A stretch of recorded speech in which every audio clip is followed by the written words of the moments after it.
Greetings and welcome back. I am Ken McCall, the Jazz Vinyl Audiophile. Welcome back to New York City. I'm sort of welcoming myself back.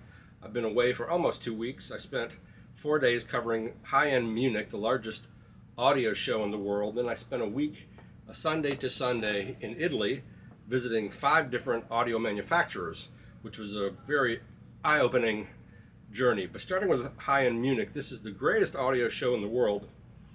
And when you get there, on the first day of the show, I had sort of a meltdown because it's 4 large halls with 3 floors of audio gear. Every manufacturer you can imagine, and many you can't because many of them are not available in the US.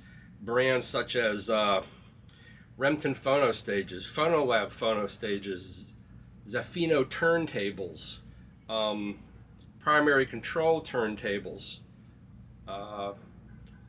Hachidori Phono Stages. I mean, it was just astounding, all the terrain to be covered and all the incredible gear. And the people who showed up for this are not the people who usually show up for audio shows in the US, who are primarily aging individuals like myself.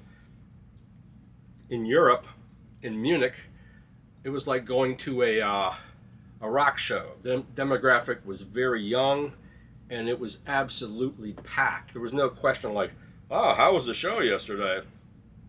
Every day was packed, and there were no elevators. In American shows, there are elevators going between hotel floors, so things get bogged down. There might have been elevators here, but nobody took them because it was 3 floors with 3 big staircases. And the audience was so young. There were families, there were couples, there were single people, there were single women walking around the show. I was leaving one room, there was a young, very attractive woman, had to be in her late 20s. I was looking for her significant other, and she was her significant other, and she was making notes and asking questions, not of me, but of the presenter. And it was just an eye-opening, incredible show. Munich is an incredible place. It's incredibly clean compared to New York City. The subways are clean, fast, they run on time. They run on an honor system. In New York City, you buy a card and slide it through, or you pay with your credit card. And New York City subways are pretty filthy. It's the oldest subways in the world. But in Munich, it's all on an honor system. You buy a little card and you put it in the little box, or you don't. But it's on an honor system. And one amazing thing that I found in both Rome and Munich, I don't know about where you live if you're watching in the continental United States, but here in New York City, I'm constantly dodging people who are staring at their phones and walking forward, people on bikes staring at their phones. There was nobody staring at their phones in Munich or Rome. And the hotel I stayed at in Munich was 10 miles away from Mach, the center, this large 4-hall center. So I was well out in suburbia, and people just didn't stare at their phones. It was kind of amazing. But back to Munich High-End, it was just an amazing show. So many amazing brands. I was covering it for Stereophile along with my colleague, Jason Victor Serenius. And Jason tends to cover the megabuck gear, the Wilsons of the world. I focused on the exact opposite, sort of as I do in real life. I mean, I have some expensive gear, but I'm much more interested in the small manufacturer and all these manufacturers in Italy. We visited Gold Note, Unison Research and Opera, who are essentially one brand, and Audiophile and Alare speakers, who are essentially one brand. And all of these are almost mom and pops. They had about 10 people working on the factory floors. Then there's 3 or 4 principals, secretaries. These are small companies who produce really beautiful, amazing equipment. And they like to talk about it, and then they take us out tonight. And we had just the food in Italy and Munich was just stupendous. But the High-End Munich audio show is a revelation. Just the turnout is beyond what you would even imagine. And people are having a blast. Every hall had free cappuccino machines. Not machines, people there serving cappuccino. And people are excited and they're into it. And it was just so much fun, even though for a reporter it was also very, very stressful to cover all these shows of the show. I ran into a fellow who belongs to my Jazz Vinyl Lovers group, John Omdahl, I believe he said his name was. And he told me I had to go to this record store in Munich. So I got the dress, got in a cab, and I made video on the cab ride, which I'll show you the video of this driving, tooling around Munich at the end of this video. And he said, you have to go to this record store because they have 5 feet of German ECMs. Now, ECM records primarily released in the 70s in the US were released on Warner Brothers, and they sound okay. But if you get German pressings of the same records, they're much fuller, cleaner, bigger, more dynamic. They're just really superior pressings in every way. These are all records that I've had. These are all records that in the US, they're not hard to find. They're impossible to find as German records. Keith Jarrett changes with Gary Peacock and Jack DeJohnette, the classic trio, you might say. One of their great records is called, I think it's called Still Alive or Alive, recorded here in New York. Jack DeJohnette Pictures, which is primarily a solo record, with Jack playing drums and keyboard. I picked up this record by Henry Peppel, Herbert Jost, and John Christensen. I've never heard this. Well, I have a record by Henry Peppel with Jack DeJohnette on drums. And John Christensen is sort of like the European Jack DeJohnette. They both practice what Jack termed multi-directional drumming, almost where each limb is doing its own thing, a further extension of just basic independence, which these guys are masters of. A very common record you can find in the US for $5, but not a German pressing. Pat Metheny, First Circle. And then Pat Metheny with Charlie Hayden and Billy Higgins, Rejoicing, which has an amazing cover of Horace Silver's Lonely Woman. This is a beautiful recording by three masters. Really great trio session. Timeless masterpiece session. John Abercrombie with Jan Hammer and Jack DeJohnette, Timeless.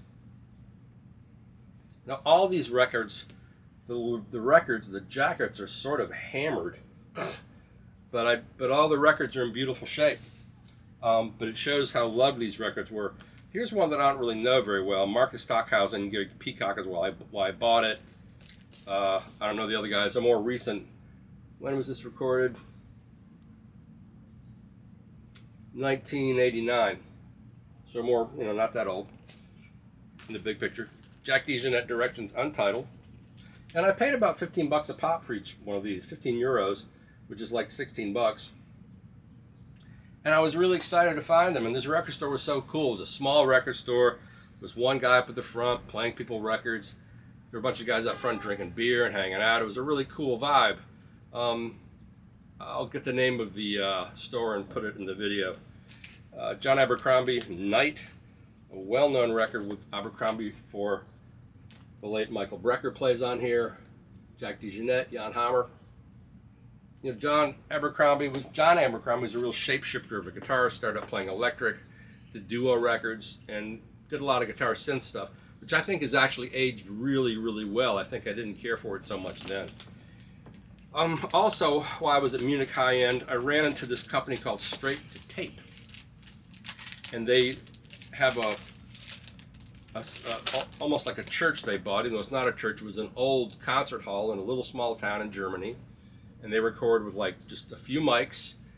And this is called the Landberg Sessions, Klangschloss 2022.